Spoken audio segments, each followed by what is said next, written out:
Hello everyone, আসসালামু আলাইকুম। It's me শিলা। তো হাজির হলাম আরেকটি ছোট ব্লগ নিয়ে আপনাদের মাঝে।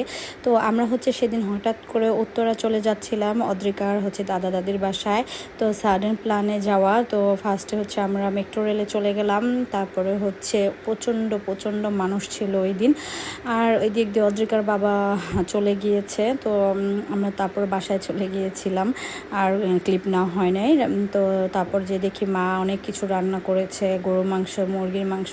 তো রাতে আমি বললাম যে রুটি খাবো। তো ওটা খাওয়ার পরে আবার সকালের নাস্তা।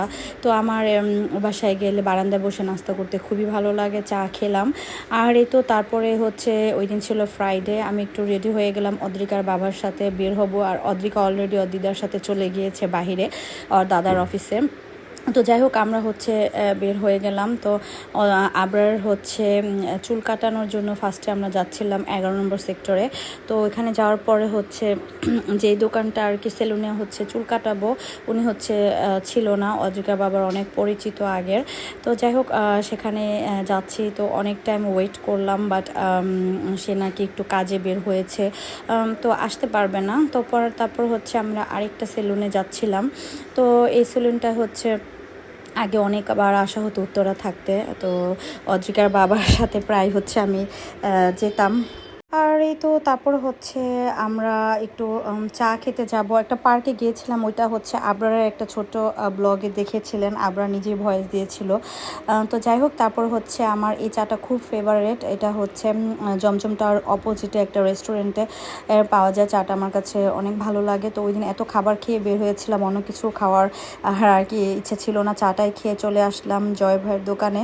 তো এই জয় ভাইয়ের কাছে অদ্রিকা বাবার রেগুলার আগে চুল কাটতো, অদ্রিকাও কেটেছে, আবরারকেও কাটিয়ে নিলাম।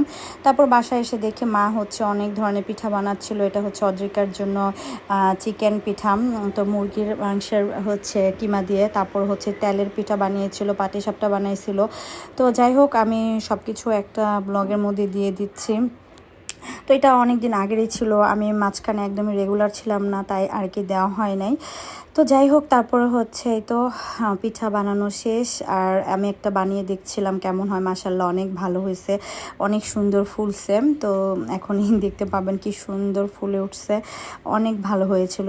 তো যাই হোক, ভালোই লাগতেছিল আমার বানাইতে, আমি অনেকগুলি বানাইছি। এরপর পাটিসাপলা পিঠা মা বানিয়ে রাখছিল, তো ওইটাই আর কি খাইলাম।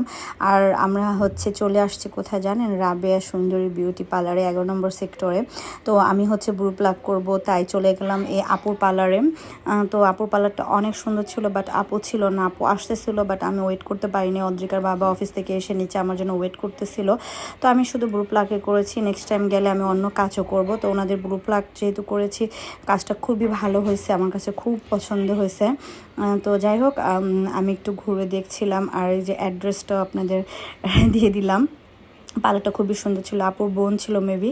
তো ওই দিনই রাতে আবার আমরা ব্যাক করব, অনেক রাত, প্রায় 11টা সাড়ে 11টার পরে বের হয়েছি। তো ওর বাবা উবার কল করেছিল, তো উবার আসতেছে একদম বাসার সামনে।